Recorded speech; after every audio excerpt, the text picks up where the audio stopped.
You're watching Footy Fantasy. It is your steady thing will meet your football needs. Banter from rivalries, he sure you go receive. From EPL to Champions League, your eyes go see. It's Footy Fantasy, fantasy.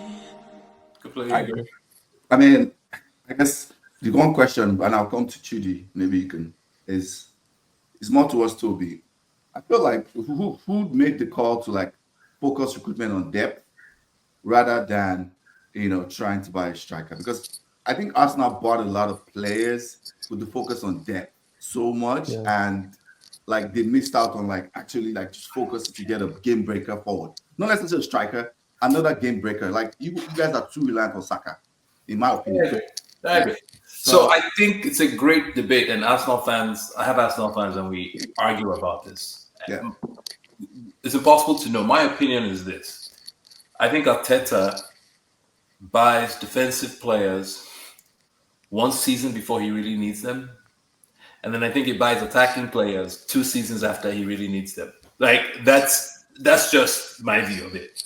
Right. So I think you could have asked yourself, do we really need Marino as another DM when we had Partey? Yes, we had Partey. Yes, we had Jorginho. We didn't know Jorginho get injured, right? There were players there. Did we really need Calafiori, 40 million, when he had players? Yes, we have 4 injured left backs, but we barely used Zinchenko this season. It's not a bad player, right? So you could say, did you prioritize the right signings at the right time? The answer in hindsight is no. But even the answer in the fall, or in the summer, sorry, was also no. There was no Arsenal fan that was happy with the summer.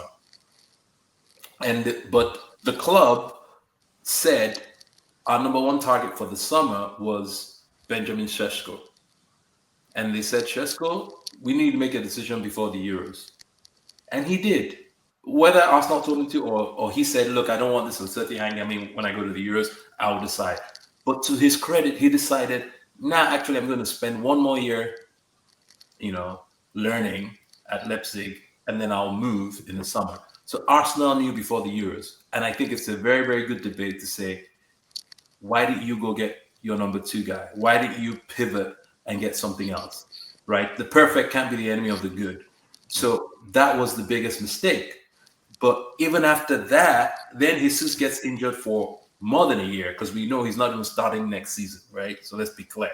That injury was, you're done. And you knew that. And then you get to January and they're like, okay, Saka is already gone for 4 months. He came back in March. So you knew that, all we have is Havertz.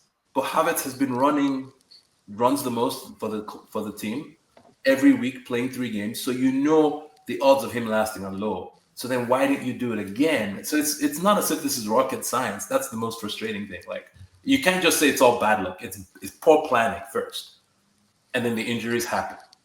So I blame, Arteta has to take some blame. Because I think the only time he was really loud that I want a striker now was in January. He wasn't as vocal as it was in the summer. It was like, we'll use internal solutions and whatnot. But the club also chased away a lot of forward options that could have helped us. We got rid of Eddie Nketiah. I don't know if the board said you must sell before you buy. We loaned Nelson. Nelson could have done a good job on the right to rest Saka for some games. We loaned Fabio Vieira back to Porto.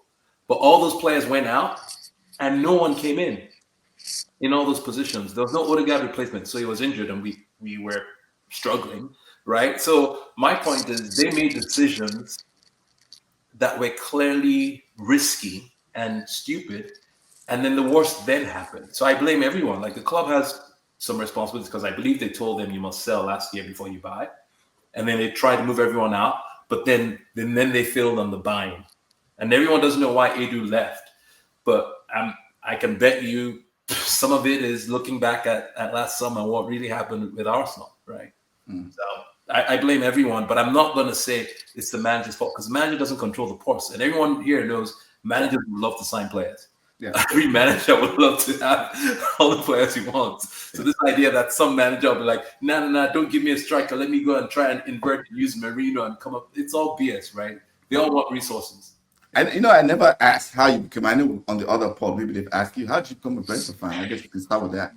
Yeah, I mean, I grew up in West London and Ealing, so the ground was a 15, 20-minute drive, and I had a lot of friends, it was that kind of era where a lot of friends would be wearing Man United jerseys. It was the era of Fergie's dominance, right, when I was growing up. So that was like the biggest mainstream team. But locally, I mean, you could quite fairly be wearing maybe a Chelsea shirt, for example, right? Similar-ish part of London. Certainly it would make sense if you wanted a big team. But yeah, I was usually the only Brentford fan in the room, regardless of the setting, which was really surprising. We were playing League One. We got relegated to League Two when I was probably about 8 or 9 or something. So it was really an era of struggle, and it was an era of lower league football. There's nothing glamorous. Our big glamorous moments were in the FA Cup. We beat Sunderland, we drew with Southampton. And it's funny because we're better than those teams now, but those moments as a Brentford fan, they were the highlights of like a decade. You beat a Premier League team in the FA Cup. You're in League One. Huge scenes. So yeah, it's been really, really strange for me to track as I've moved to the US the last like 6 years or so to see our promotion. So I haven't seen us play in the Premier League, right? The last couple of games I watched, we were in the Championship still. So yeah, been a fan all my life, but hey, I'm over here and I can watch all our games on Peacock. I can talk to other fans. People want to learn about Brentford.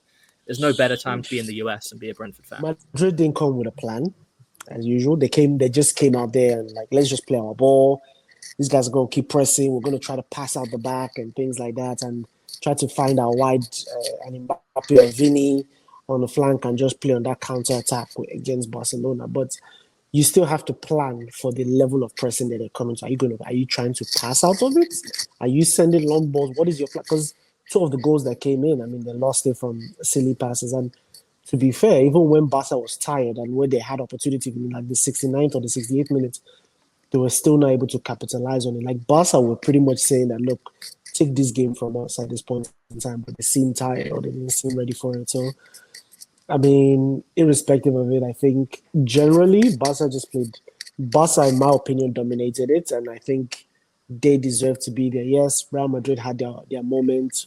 Mbappe got his hat-trick. He's now the top scorer or whatever. He has broken a record or new signing, Madrid, all that stuff. But it was just a wonky game after the last 20 minutes. We're just going back. It just wasn't. Barca just seemed like, look, if you guys want to tie the game or win it, that's fine. We'll still take the La Liga in the next few games. That's fine. That there was a way they were just playing almost like, all right, look, we're not here to kill ourselves. Just do whatever you want to do. We'll figure it out in the next few games. We just don't have to celebrate today. We'll celebrate in the next few weeks. That's all. Yeah. So I think Barcelona literally played with Madrid like, no matter what you do, we're better than you. Like, you guys go up and not panic, we're better than you. Like, you can't stop us, and that's literally how they play them. Because when we score one, we're going to score more because of what you said. It's like Ancelotti is a great manager. A lot of people think I have an agenda. I want to put that out there. Let me use like they say, when you're doing constructive criticism, like they say in corporate America. Let me use the sandwich model. Oh, Jesus. So I'll start with the fact that Ancelotti is a fantastic, great, one of the greats. I think one of the top 5 managers of all time.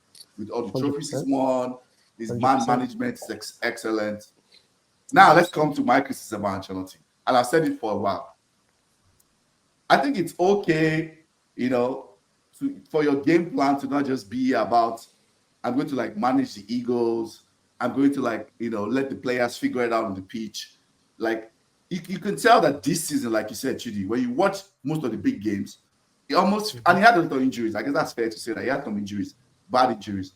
But when I watched Real Madrid this season, apart from the City game, I think they beat City at some point, right? I remember that. They beat City at some point. Mm-hmm.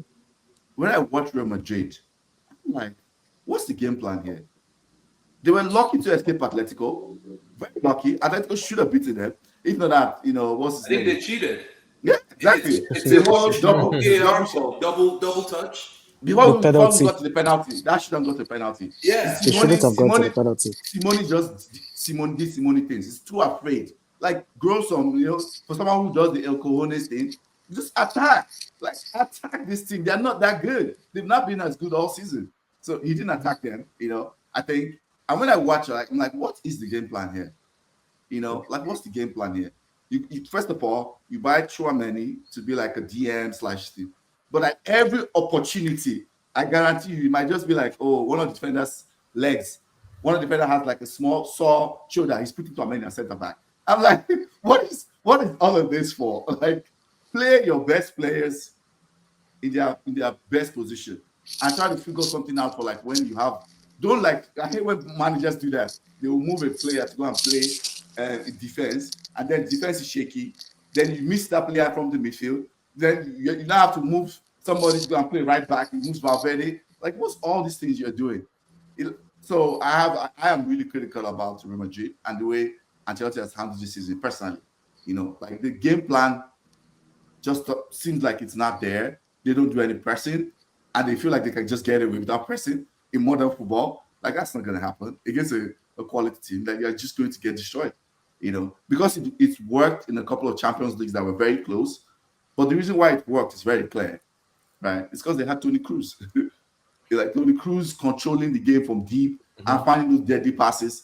Now, then they go ahead. I think you're always very good in playing the war of attrition, which is when we go ahead, we're going to make less mistakes than you do, no matter what happens, because we have more experienced players and we're going to play on the break. That's how they won, I'll say, the last 2 or 3 Champions League. That's what they do. We'll go ahead no matter what happens, and then we'll play on the break. So because that's worked a couple of seasons, when it doesn't work, they always look terrible. Like, I remember season City smashed them like 4 or 5-0 to get them out. Arsenal smashed them this season also. So that's the first thought about the Clasico. The second one is all about Yamal, in my opinion. I think that kid is incredible. I think it's fair to say he's probably the most incredible 17, 18-year-old we've seen. And at least that I have seen. I didn't watch Pele. I didn't watch Pele. Yeah.